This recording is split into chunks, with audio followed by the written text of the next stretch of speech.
മച്ചന്മാരെ നമ്മുടെ പുതിയൊരു വീഡിയോയിലേക്ക് സ്വാഗതം. അപ്പൊ നമ്മൾ കഴിഞ്ഞ കുറച്ച് ദിവസം മുന്നേ നമ്മൾ ദീപപ്പെണ്ണിന്റെ ഷോപ്പിലേക്ക് കൊണ്ടാക്കണതൊക്കെ കാണിക്കണം എന്ന് വിചാരിച്ച് വീഡിയോ എടുത്താണ്. വീഡിയോ എടുത്തിട്ടുണ്ടായിരുന്നു, പക്ഷെ നമ്മുടെ ഫോണിൽ തകരാറ് മൂലം നമ്മൾ വീഡിയോയിൽ ഉൾപ്പെടുത്താൻ കഴിഞ്ഞില്ല.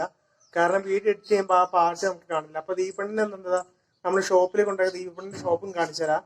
പിന്നെ ദീപപ്പെണ്ണിന്റെ കുഴപ്പം എന്ന് പറഞ്ഞാല് നമ്മൾ ഈ ഫോൺ എടുത്തിട്ട് ഇങ്ങനെ ടൗണിൽ കൂടെ നിന്ന് സംസാരിക്കണതും അവർക്കൊക്കെ ഭയങ്കര ചമ്മലാണെന്ന്. കാരണം ഞാൻ പറഞ്ഞിട്ടുണ്ട് നമ്മൾ യൂട്യൂബേഴ്സ് അല്ലേ, നമുക്ക് എന്തെങ്കിലും ചമ്മണ്ട ആവശ്യം എന്നൊക്കെ നല്ലതാ. പിന്നെ വാതിലൊക്കെ അമർത്തി അടിക്കണ്ട്. അപ്പൊ പെണ്ണിന് പോകാൻ ടൈമായി, 9:15 കഴിഞ്ഞു പോകുന്നുണ്ട് വീഡിയോ എടുക്കുന്ന ടൈമിൽ തന്നെ. അപ്പൊ നമുക്ക് എന്താക്കുക, ഈ പെണ്ണിതാ സാരില്ല ആ പൂട്ടുണ്ടാ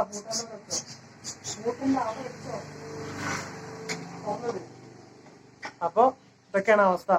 അപ്പൊ ഈ പെണ്ണിന്റെ ഫോൺ വഴിക്ക് നമുക്ക് ഫോൺ വഴി കണ്ടോണ്ട് പോവാം. പിന്നെ ഈ പെണ്ണിന്റെ ഷോപ്പും കാണിച്ചിട്ട് ഈ പെണ്ണിന്റെ ഷോപ്പിലേക്ക് കയറണമെന്നും കാണാം കേട്ടോ. നമുക്ക് പിന്നെ അങ്ങനെ മടിയൊന്നുമില്ല, നമ്മളെ സ്വന്തം ചാനലിൽ ഇടണമെങ്കിൽ ഇപ്പൊ നാട്ടുകാരെ പെർമിറ്റ് വേണ്ട ആവശ്യമില്ല നമുക്ക് വീഡിയോ എടുക്കണമെങ്കിൽ. അപ്പൊ നമുക്ക് അങ്ങനത്തെ യാതൊരു പ്രശ്നമില്ല. ദീപണ്ണിന് മാത്രമുള്ള ഒരു ചമ്മല് അത് വഴിയെ മാറിക്കോളും. നിങ്ങളെ കമന്റ് വേണം ദീപണ്ണിന്റെ മടിയൊക്കെ മാറ്റാൻ. അപ്പൊ എങ്ങനെ നമുക്ക് ഇന്നലെ ദീപണ്ണിന്റെ ഷോപ്പിലേക്ക് കൊണ്ടുപോയി വിടാം. ഇനി ദീപണ്ണിന്റെ കയ്യിൽ ഫോൺ കൊടുക്കാൻ കേട്ടോ, ദീപണ്ണിനെ കൊണ്ടുപോയി വിടണം. അപ്പൊ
അപ്പൊ ദീപണ്ണി ഇപ്പൊ ഷോപ്പിലെ കൊണ്ടാക്കി പോയി, ഇപ്പൊ എത്തിയുള്ളൂ അങ്ങോട്ട്. അപ്പൊ ഈ വീഡിയോ കുറച്ച് ചെറുതായിട്ട്, കാരണം അന്നത്തെ വീഡിയോയില് ദീപണ്ണി നമ്മൾ ഷോപ്പിലേക്കും നമ്മളെ ദീപണ്ണിന്റെ ഷോപ്പ് കാണിച്ചു തരാനും പറ്റിയില്ല. ചെറിയൊരു മിന്നായം പോലെ പോയിട്ടുള്ളൂ. അപ്പൊ അത് ഞാൻ വിചാരിച്ചു ഈ വീഡിയോയിലൂടെ നികത്താന്ന് വിചാരിച്ചു. അപ്പൊ നമ്മുടെ വീഡിയോസ് നിങ്ങൾക്ക് ഇഷ്ടപ്പെടുകയാണെങ്കിൽ തീർച്ചയായും നമ്മുടെ ചാനൽ സബ്സ്ക്രൈബ് ചെയ്യുക, സപ്പോർട്ട് അറിയിക്കുക. പിന്നെ വീഡിയോ ഇഷ്ടപ്പെട്ട് ലൈക്ക് അടിക്കുക, ഇഷ്ടപ്പെട്ട് ഡിസ്ലൈക്ക് അടിക്കുക, ഒരു കുഴപ്പമില്ല. പിന്നെ നിങ്ങളുടെ വിലയേറെ നിർദ്ദേശങ്ങൾ നമ്മുടെ കമന്റ് ബോക്സിൽ രേഖപ്പെടുത്തുക കേട്ടോ, മറക്കരുത്. അപ്പോൾ നമ്മളെ വീട്ടിൽ കുറച്ച് ചെടികളുണ്ട്. അപ്പോൾ ചെടികളെ വീഡിയോസ് ഞാൻ 2-3 തവണ ചെയ്തതാണ്. അപ്പോൾ ഓരോ ചെടിയിൽ പൂക്കളെ വ്യത്യാസങ്ങൾ ഉണ്ടാവില്ല, കാരണം അന്നുള്ളത് ഉണ്ടാവില്ല. പിന്നെ വീഡിയോ എടുക്കുമ്പോൾ പിന്നെ പുതിയ വെറൈറ്റികൾ ഉണ്ടാവും. അപ്പോൾ ഇതെല്ലാം കൂടി കുറച്ചും കൂടി ഐറ്റംസ് പുതിയത് ഇവിടെ എത്തിയിട്ടുണ്ട്.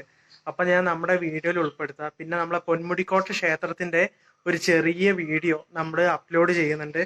അപ്പോൾ നമ്മുടെ ഈ വയനാട് ജില്ലയിലൊക്കെ ഉണ്ടെങ്കിൽ നമ്മുടെ അമ്പലവേൽ പൊന്മുടിക്കോട്ട ക്ഷേത്രം, ശ്രീ പാർത്ഥസാരഥി ക്ഷേത്രം വീഡിയോസ് ആയിട്ട് നമ്മൾ വീഡിയോ ഇടാൻ പോകുന്നത്. അപ്പൊ നമ്മൾ വൈകാതെ തന്നെ വീഡിയോ ഇട്ടിട്ടുണ്ടാവും. അപ്പൊ നിങ്ങൾ കാണാത്തൊരു ആ വീഡിയോ പോയി കാണുക.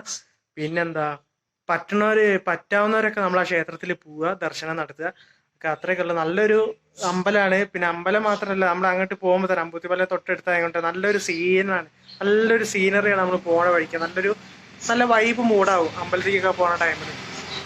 ഒരു പ്രകൃതിയോട് ഇണങ്ങി കിടക്കുന്ന ഒരു ക്ഷേത്രം. ചുറ്റുപാടും നമ്മളെ വയനാട്ടിന്റെ പകുതി ഭാഗങ്ങളും കാണാം. നമ്മളെ സുൽത്താൻ ബത്തേരി, നമ്മളെ വയനാട്ടിന്റെ വാല്, നമ്മുടെ സുൽത്താൻ, നമ്മുടെ ക്ലീൻ സിറ്റി എന്ന് പറഞ്ഞാൽ നമ്മുടെ സുൽത്താൻ ബത്തേരി വരെ നമ്മളെ ആ മലമുകളിൽ നിന്ന് നമുക്ക് അവിടെ നിന്ന് നോക്കി കാണാം. അപ്പൊ നിങ്ങൾ പറ്റുന്നവരൊക്കെ ക്ഷേത്രത്തിലേക്ക് വരിക. അവിടെ ടൂറിസ്റ്റ് പ്ലേസ് ഉണ്ട്, പിന്നെ റിസോർട്ടും കാര്യങ്ങളൊക്കെ ഉണ്ട്. അപ്പൊ വരുന്നവരൊക്കെ വരിക. ഇഷ്ടപ്പെടുന്നവരൊക്കെ ഈ ബൈക്കിലൊക്കെ റേസിങ്ങും വൈബ് മൂടൊക്കെ നടക്കുന്നവർക്കൊക്കെ ഇഷ്ടപ്പെടുന്നവർക്കൊക്കെ പറ്റിയ സ്ഥലമാണ് നമ്മളെ പൊന്മുടിക്കോട്ട ടെമ്പിള്, പിന്നെ വ്യൂ പോയിന്റ് പീടപ്പാറ, ഹനുമാൻപാറ, പിന്നെ അമ്പുകുത്തി മല, ഹിൽ ടോപ്പ്. അപ്പോൾ നമ്മുടെ വീഡിയോ നിങ്ങൾക്ക് ഇഷ്ടപ്പെട്ടു എന്ന് വിചാരിക്കുന്നു. ഇഷ്ടപ്പെട്ടാലും ഇഷ്ടപ്പെട്ടില്ലേലും ലൈക്ക് അടിച്ചോളൂ, സബ്സ്ക്രൈബ് ചെയ്തോളൂ. പിന്നെ തൊട്ടപ്പുറത്ത് തന്നെ ബെല്ലൈക്കൺ എനേബിൾ ചെയ്യുക. അപ്പം ഓളുന്നൊരു ഓപ്ഷൻ കൂടി വരും, അതും കൂടി ക്ലിക്ക് ചെയ്താൽ മാത്രമേ നമ്മൾ അപ്പോഴും വീഡിയോയുടെ നോട്ടിഫിക്കേഷൻ നിങ്ങളുടെ ഫോണിൽ എത്തുള്ളൂ കേട്ടോ. അപ്പോൾ ഇനി പറഞ്ഞ് വെറുപ്പിക്കണില്ല. അപ്പോൾ നമ്മുടെ നല്ലൊരു വീഡിയോ അടുത്ത ദിവസം കാണാമെന്ന പ്രതീക്ഷയോടെ ബൈ.